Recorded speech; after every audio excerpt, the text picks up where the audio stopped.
kita akan kembali belajar fisika. Topik kali ini adalah tentang kinematika dua dimensi. Sebelumnya kita sudah belajar kan kinematika satu dimensi. Nah, adapun outline dari pembelajaran kita atau apa yang kita pelajarin pada hari ini yaitu tentang gerak peluru dan juga gerak melingkar. Nah, pada gerak peluru ini juga nanti kita bisa mengetahui berapa kecepatannya pada saat waktu tertentu, bagaimana atau berapa ketinggian maksimumnya serta jangkauan maksimumnya. Seperti itu. Ini yang bisa kita peroleh. Sedangkan gerak melingkar ada beberapa seperti periode, kecepatan dan juga percepatan. Oke. Sekarang kita masuk ke pertama dulu gerak peluru. Saya misalkan di sini, saya gambarkan ya, ada sebuah benda yang bergerak membentuk gerak peluru. Bendanya ada di posisi 0,0 pada sumbu X dan juga pada sumbu Y. Oke, nah si bendanya ini bergerak membentuk sebuah gerak peluru. Oke, nah, saya misalkan benda ini bergerak dengan kecepatan awal V0. Oke, nah nanti dia pasti memiliki kecepatan pada saat di sini, pada saat di sini. Tapi kita hitung dulu satu-satu. Nah, V0 ini kalau saya proyeksikan terhadap sumbu X, ini menjadi apa?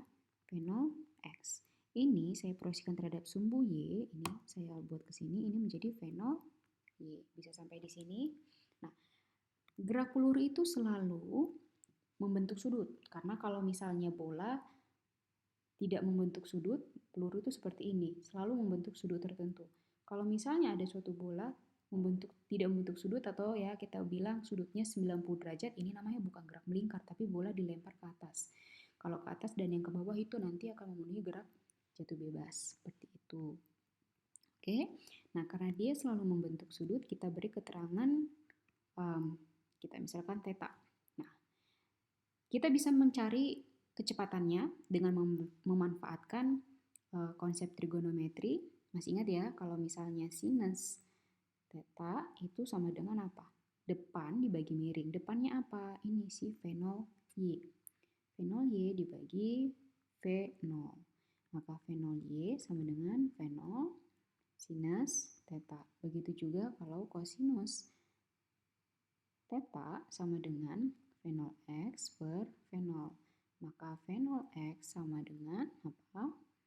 V0 kosinus theta. Nah, sampai di sini bisa ya. Selanjutnya, kecepatannya pada saat T-nya itu sama dengan T awal atau ya 0 misalkan. Nah, kecepatannya itu bisa kita labeli dengan V0.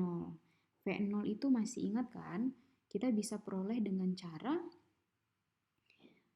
menjumlahkan proyeksi dari V0 terhadap sumbu X dan juga terhadap sumbu Y. Ini menjadi V0X ditambah V0 Y. Masih ingat kan kalau misalnya ada dua vektor, vektor A, di sini ada vektor B, atau misalnya, nah ini resultannya bisa kita peroleh, ini vektor B bisa kita taruh di sini, ya kan? Ini vektor B, resultannya apa? Resultannya adalah vektor A ditambah vektor B. Nah, ini terdiri dari apa? AX. B ini terdiri dari apa? B, Y. Nah, itu juga seperti ini. Karena kita mau mencari V0, maka kita jumlahkan adalah komponen V0X ditambah dengan komponen V0Y. Seperti itu. Selanjutnya, nah kita kan udah tahu tuh V0X itu apa? V0 kosinus theta ditambah V0 sinus theta. Oke. Selanjutnya, masih ingat nggak kalau misalnya rumus kecepatan Vt itu sama dengan V0 ditambah A kali T. Ini kan rumus yang sudah kita bahas pada kinematika satu dimensi. Nah, kalau demikian, maka bisa kita turunkan. Ini kan pada saat V0 ya. Dapat kita turunkan persamaan baru lagi. Kecepatan pada saat T tertentu sudah ini menjadi seperti apa? V0 itu sama dengan ini kan?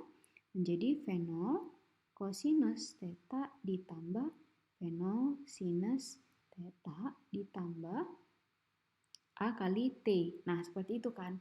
Tapi ada yang perlu kita tandai bahwa kan sumbu Y positif itu kan ke atas. Oke, bisa sampai di sini?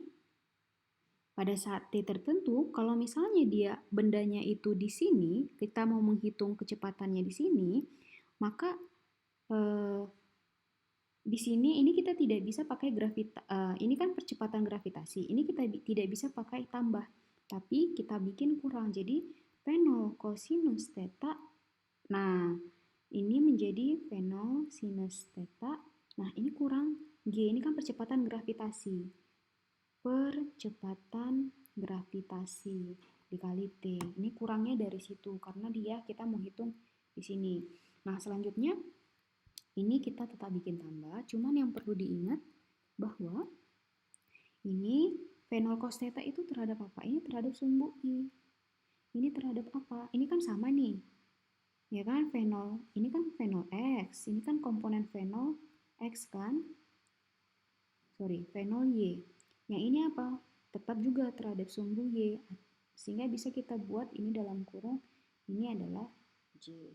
Dengan kata lain kesimpulannya adalah kecepatan pada saat T tertentu V0 cosinus theta I ditambah V0 sinus theta dikurang G kali T vektor J. Nah, ini adalah rumusnya nah ini dia saya kasih tanda ini pada saat V0, sedangkan yang ini pada saat waktu tertentu. Bisa? Baiklah, kita lanjut. Nah, itu kan kecepatannya. Sekarang bagaimana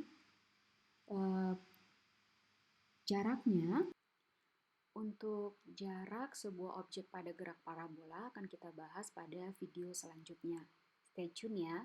Terima kasih.